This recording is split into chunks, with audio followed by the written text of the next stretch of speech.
Hello and welcome to what car India. मैं हूं मुग्धा मिश्रा और मैं आज आई हूं बहुत ही खूबसूरत जगह हम्पी चलाने के लिए मर्सिडीज़ की नई जीएलसी मर्सिडीज़ के लिए बहुत ही इंपॉर्टेंट प्रोडक्ट है। उनकी मोस्ट सेलिंग एसयूवी रही है ये इंडिया में और ग्लोबली भी इसको बहुत सक्सेस मिली है। अब ये सेकेंड जनरेशन जीएलसी है, बिल्कुल नई है, पहले के मुकाबले बड़ी हो गई है। 60 mm इसकी लेंथ बढ़ी है और व्हील बेस भी 15 mm बढ़ गया है। इसके साथ साथ इसके लुक्स भी पहले के मुकाबले बदल गए हैं।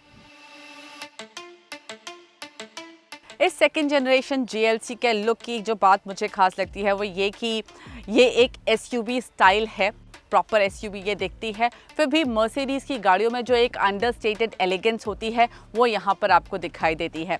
सामने ये मर्सिडीज़ का ग्रिल जिसके बीच में बैठता है मर्सिडीज़ का ट्राई स्टार लोगो। ये ग्रिल काफ़ी बड़ा और बोल्ड दिखाई देता है। यहाँ पर आपको हाई परफॉर्मेंस एलईडी हेडलैम्प्स मिलते हैं। इसके साथ साथ ये जो हेडलैम्प्स हैं ये ग्रिल के अंदर जाते हुए से दिखाई देते हैं। ऊपर यहाँ पर आपको टर्न इंडिकेटर और DRLs मिलेंगे। नीचे जो बम्पर एरिया है उसको क्रोम से हाईलाइट किया गया है और बोनट जो है वहाँ पर आपको क्रीजेस मिल जाएंगी और ये बोनट काफ़ी बड़ा और चौड़ा दिखाई देता है। साइड प्रोफाइल में जो इसके व्हील्स हैं वो काफ़ी अच्छे दिखाई देते हैं। एलॉयज़ का डिज़ाइन बहुत अच्छा है। यहाँ पर आपको 19 इंच के एलॉयज़ मिल रहे हैं and they look really nice. जो साइड व्यू मिरर है वो आप डोर पैनल पर बैठता है। विंडो का पूरा जो एरिया है उसको लाइन करती है ये मैट फिनिश इंसर्ट। इसके साथ ही यहाँ पर आपको नीचे फुटबोर्ड दिखाई देगा जिसको रबराइज किया गया है, तो एंटी स्लिप है ये। ऊपर आपको रूफ रेल्स दिखाई देंगे और साइड प्रोफाइल में ही इस गाड़ी की जो लेंथ है वो पूरी तरह से पता चलती है। एक वक्त पर जीएलसी एंट्री लेवल एसयूवी होती थी मर्सिडीज़ के बेड़े में, लेकिन अब ऑफ कोर्स वो जगह जीएलए ने ले ली है। लेकिन आपको पता चल सकता है कि ये कितनी लंबी दिखती है यहाँ साइड प्रोफाइल में। अब ये 4716 मिलीमीटर्स लंबी है जो कि पहले के मुकाबले 60 mm ज़्यादा है। रियर में जो टेल लैम्प्स हैं वो बहुत ही अच्छे दिखते हैं। ये आगे थोड़े पतले हो जाते हैं and then they protrude out, बहुत ही खूबसूरत दिखते हैं। और इसमें जो लाइट आती है ये थोड़ी सी डिफ्यूज टाइप आती है, बहुत अच्छी दिखती है। नीचे क्रोम से बम्पर पूरा लाइंड है और यहाँ पर 2 एग्जॉस्ट का लुक दिया गया है। और क्योंकि जीएलसी का साइज़ बड़ा है इसका जो बूट स्पेस है वो भी बढ़ गया है। जो ये बूट स्पेस है ये पहले के मुकाबले 70 लीटर से बढ़ गया है। और अच्छी बात यह है कि जो स्पेयर व्हील है वो इस फ्लैट बेड के नीचे बैठता है और आपको जो स्पेयर व्हील मिलता है वो 19 इंच का मिलता है, तो साइज़ छोटा नहीं है स्पेयर व्हील का। और आप ये जो सेकेंड रो है उसको फोल्ड भी कर सकते हैं। यहाँ पर बटन दिए गए हैं और उसके ज़रिए ये फोल्ड हो जाती हैं। और अच्छी बात यह है कि कई बार ऐसा होता है कि जब ये सेकेंड रो फोल्ड करने का ऑप्शन होता है और फ्रंट सीट थोड़ी पीछे होती हैं तो जो सेकेंड रो है वो फ्रंट सीट में अटक जाती है। लेकिन जीएलसी में ये सिस्टम दिया गया है कि जब आप इन बटन्स को ऑन करते हैं और सीट फोल्ड होती है, अगर गाड़ी डिटेक्ट करती है कि आगे वाली सीट्स, फ्रंट रो सीट थोड़ी पीछे हैं, तो वो उनको आगे मूव कर देती हैं और फिर सेकेंड रो आराम से पूरी फ्लैट फोल्ड हो जाती है। जीएलसी के इंटीरियर्स की बात करूं तो ये इंटीरियर्स बहुत ही स्मार्ट लुकिंग इंटीरियर्स हैं। यहाँ पर ये पिन स्ट्राइप इनले दिया गया है, ये देखने में बहुत अच्छा लगता है। मुझे इसके ये जो एयर वेंट्स हैं उनका डिज़ाइन बहुत ही पसंद है और इनको खोलने और बंद करने पे जो आवाज़ आती है वो मुझे बहुत पसंद है। इंटीरियर्स का पूरा एग्जीक्यूशन काफ़ी प्लश है, क्वालिटी ऑफ मटीरियल्स बेहतरीन। अब इस टच स्क्रीन की बात करते हैं तो ये टच स्क्रीन बेहद बढ़िया क्लैरिटी देती है, बहुत ही क्रिस्प इसके ग्राफिक्स हैं, किसी भी प्रॉपर टैबलेट से कम नहीं है। यानी कि आप जो आईपैड वगैरह यूज़ करते हैं उससे किसी भी मामले में ये स्क्रीन कम नहीं है। इसमें मर्सिडीज़ का नया MBUX NTG 7 लगा हुआ है और ये जो टच स्क्रीन है इसमें आपको पर्सनलाइजेशन के काफ़ी सारे ऑप्शन मिलते हैं और इसमें बायोमेट्रिक ऑथेंटिकेशन भी है। यानी कि यहाँ पर आप अपना हाथ रखते हैं और ये रिकग्नाइज कर लेती है कि कौन सा यूज़र गाड़ी यूज़ कर रहा है और वो सेटअप एक्टिवेट हो जाता है। इसके साथ साथ इसमें नेचुरल वॉइस रिकग्निशन है, ओवर द एयर अपडेट्स हैं, वायरलेस स्मार्टफोन इंटीग्रेशन और enhanced map with satellite view भी मिलता है। और ये जो टच स्क्रीन है ये ड्राइवर की तरफ 6 डिग्रीज तक टिल्टेड है, जिससे ड्राइव करते वक्त इसको आसानी से ड्राइवर एक्सेस कर सके। सामने है 12.3 इंच का ड्राइवर डिस्प्ले जहां पर आपको कस्टमाइजेशन के काफ़ी सारे ऑप्शंस मिलते हैं।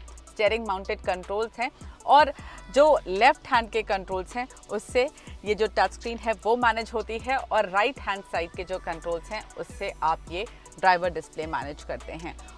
GLC आ रही है ऑल व्हील ड्राइव सिस्टम के साथ। पेट्रोल और डीजल दोनों में ही आपको ऑल व्हील ड्राइव सिस्टम मिलेगा और अगर आप इस गाड़ी के साथ ऑफ रोडिंग करना चाहते हैं तो यहाँ सामने जो ड्राइवर डिस्प्ले है उस पर काफ़ी सारी इन्फॉर्मेशन आती है और साथ ही एक चीज़ जो आपकी ऑफ रोडिंग में काफ़ी काम आएगी वो है ये कैमरा।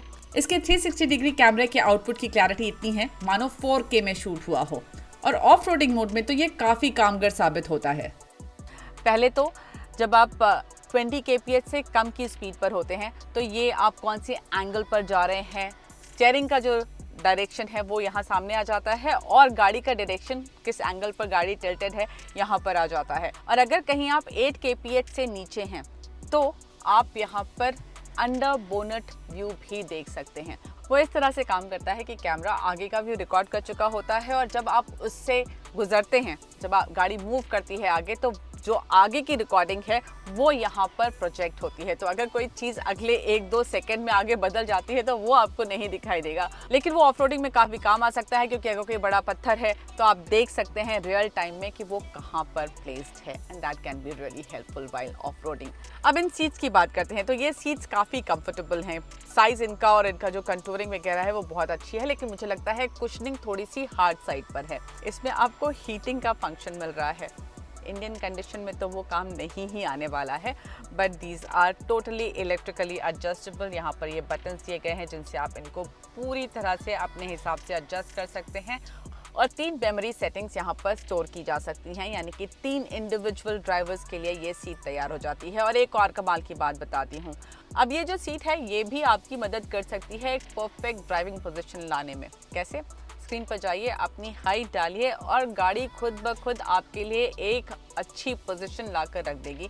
खैर मुझे ये लगता है कि सीटिंग पोजीशन हर इंसान की अपनी खुद की एक फेवरेट होती है और उसके लिए यहाँ पर ये मेमोरी फंक्शन बेहतर सूटेड लगता है। अब प्रैक्टिकलिटी की बात करते हैं तो यहाँ पर आपको 2 कप होल्डर्स मिल जाते हैं। फिर उसके बाद थोड़ी सी और जगह है जहाँ पर आप में भी अपनी की रख सकते हैं या फिर वॉलेट डाल सकते हैं। सामने यहाँ पर एक वायरलेस चार्जर दिया गया है, 2 C टाइप चार्जिंग पॉइंट हैं एंड देन यहाँ आर्मरेस्ट के नीचे भी अच्छी खासी जगह है और एक छोटा सा बिन भी दिया गया है जो कि आप एज अ वेस्ट बास्केट इस्तेमाल कर सकते हैं। थोड़ी बहुत चीज़ें डालिए और इसके बाद इसको निकाल के आप उसे साफ कर सकते हैं। यहाँ पर भी 2 C टाइप चार्जिंग पॉइंट्स मिल जाते हैं। डोर में बड़े पॉकेट्स हैं बॉटल्स वगैरह रखने के लिए और ग्लव बॉक्स भी बड़े साइज का है। और एक चीज़ जो कि इंडियंस को बहुत ज़्यादा पसंद आती है वो अब GLC में मिलती है and that is this panoramic sunroof. तो नई GLC की फीचर्स लिस्ट भी काफ़ी लंबी है, एक बार नज़र डाल लीजिए उस पर।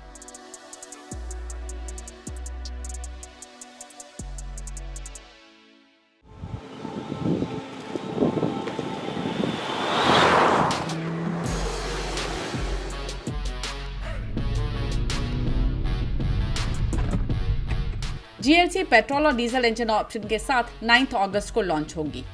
डीजल वाला 2 लीटर 4 सिलेंडर इंजन 197 HP की पावर और 440 Nm का टॉर्क या फिर पुलिंग पावर बनाता है। मैं आज पेट्रोल GLC चला रही हूँ जो कि पहले से ज़्यादा पावरफुल है। ये 2 लीटर 4 सिलेंडर इंजन 258 HP की पावर देता है और 9 स्पीड ऑटोमेटिक के साथ आता है। पेट्रोल और डीजल दोनों इंजन्स के साथ आता है 48 वोल्ट का हाइब्रिड सिस्टम जो कि न सिर्फ स्टार्ट स्टॉप में काम आता है बल्कि 23 HP की पावर और 200 Nm का टॉर्क भी ऐड करता है। GLC की fuel economy mild hybrid system की वजह से बढ़ी है, पेट्रोल में 15% और डीजल में 10%। इस सेटअप के साथ मर्सिडीज का दावा है कि पेट्रोल GLC को 0 to 100 kph पहुंचने में 6.2 सेकेंड्स लगते हैं।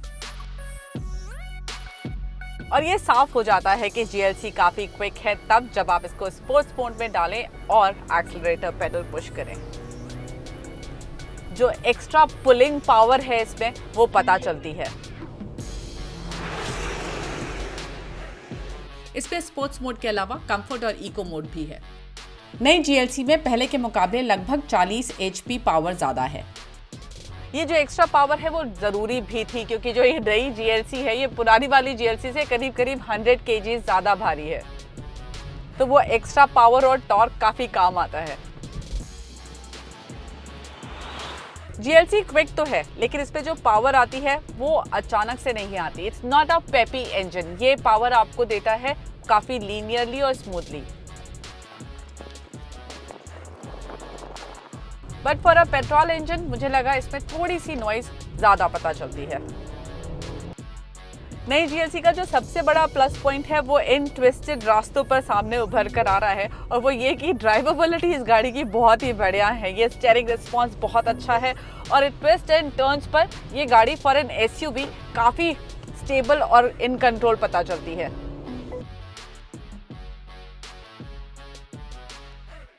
बॉडी रोल है, लेकिन स्टीयरिंग से बहुत अच्छा फीडबैक मिलता है, तो गाड़ी कंट्रोल में पता चलती है। GLC का सस्पेंशन थोड़ा सा हार्ड पता चला मुझे। अगर खराब रास्ते से ये गाड़ी जाती है तो हार्शनेस थोड़ा सा अंदर पता चलती है।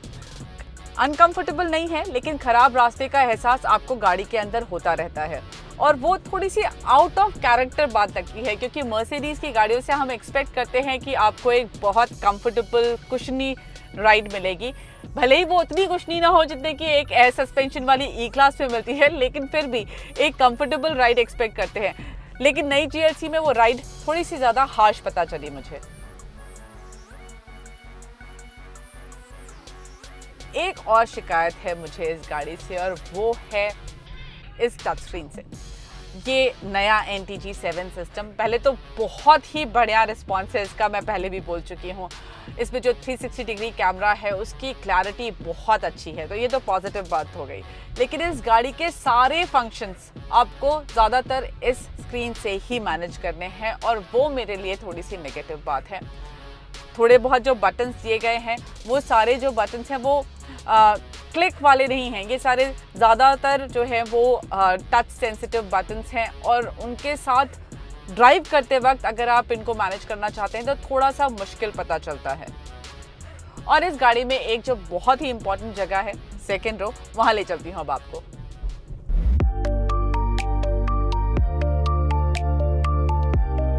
मर्सिडीज GLC की जो सेकेंड रो है वो काफ़ी इम्पॉर्टेंट है, और वो इसलिए क्योंकि इंडिया में GLC के ओनर्स ये सीट सबसे ज़्यादा इस्तेमाल करते हैं। तो अब आपको बताती हूँ कि यहाँ पर फील कैसा होता है। तो जो गाड़ी हिलती डुलती है वो आपको गाड़ी के अंदर थोड़ा सा पता चलता है, और अगर आप हार्ड बम्प्स पर से जाएंगे तो वो भी आपको गाड़ी के अंदर पता चलेंगे। अनकंफर्टेबल बिल्कुल नहीं है, गाड़ी एंड में अब्जॉर्ब अच्छा कर लेती है, लेकिन वो आपको गाड़ी के अंदर पता ज़रूर चलते हैं, पर बॉडी मूवमेंट उतना ज्यादा नहीं है। अब यहाँ पर आपको चीजें क्या मिल रही हैं, तो पहले of course you get arm rest जिसमें कप होल्डर है, और यहाँ पर एक बहुत ही इंटरेस्टिंग मोबाइल होल्डर दिया गया है। ये मोबाइल को पकड़ के रख लेता है, और आप इसको स्टैंडिंग अप मोबाइल अपना प्लेस कर सकते हैं।